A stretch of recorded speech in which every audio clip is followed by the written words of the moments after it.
Avez-vous déjà entendu parler des fonds européens gérés par la région Grand Est? Ils ont permis de soutenir plus de 25 000 projets utiles au quotidien. Soutien d'entreprises innovantes, accompagnement d'agriculteurs, rénovation d'écoles ou développement de mobilité douce. Entre 2014 et 2022, c'est plus d'1 milliard d'euros de fonds européens qui ont été déployés sur le territoire régional. Le GAEC du Cities, situé à Mandres aux 4 Tours en Meurthe-et-Moselle, est une exploitation agricole qui développe la filière bio. Derrière ce projet, on découvre 3 agriculteurs engagés et motivés, à l'image d'Aline Chaunet, co-gérante du GAEC. Elle évoque la reprise et la transformation de cette exploitation. Effectivement, on a dû réfléchir à s'approprier cette ferme que nous avons reprise à Troyes. Et pour cela, on a lancé un projet de diversification qui a été appuyé par la région et par l'Europe. Donc, on a pu rapidement se positionner sur une diversification de notre viande et de nos céréales. Le GAEC du Cities a mis en place un projet ambitieux de transformation au sein de son exploitation, illustrant la dynamique agricole soutenue par la région Grand Est et les financements européens. La maison était celle de l'exploitant qui était là avant nous et elle a été complètement rénovée sur l'ensemble de son rez-de-chaussée. On y a installé des chambres froides, une cuisine, un espace stockage, un espace d'expédition de marchandises. Tout a été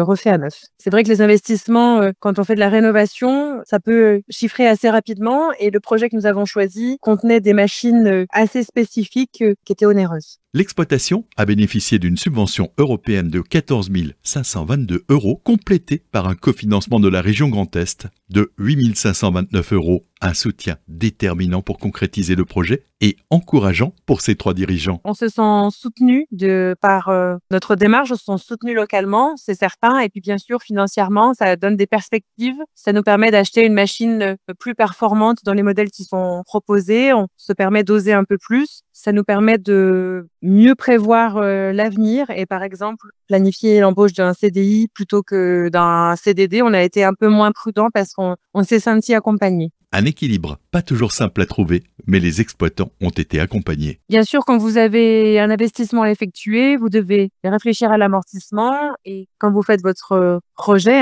ce que la région d'ailleurs et l'Europe nous demandaient, vous devez présenter une étude complète, vous devez réfléchir à votre prix de vente et bien évidemment, en fonction de vos sources de financement, une des solutions faciles pour arriver à un seuil de rentabilité, c'est l'augmentation du tarif final. Or, on est labellisé en bio, on veut rendre une nourriture accessible à tous. Donc, on n'a pas ce souhait de vendre à un tarif élevé, bien sûr. Cette orientation répond à une demande croissante de circuits courts et d'alimentation responsable, tout en contribuant à la valorisation des produits locaux et au maintien de la biodiversité agricole. Ça répond pleinement aux attentes de circuits courts, c'est certain. Transformer le produit de la graine jusqu'au produit fini, de la naissance de l'animal jusqu'à la merguez que vous aurez cet été, même si ça peut paraître cru comme image, on est responsable de toute la chaîne et quand on est face aux clients, on leur raconte une vraie histoire, on les sensibilise à une vraie réalité et je pense qu'aujourd'hui on est reconnu pour ça et notre projet, je crois qu'il a parlé aussi aux membres qui ont soutenu notre projet, c'est qu'il est ancré dans son territoire et avec les enjeux environnementaux qu'on connaît pour la ruralité, etc.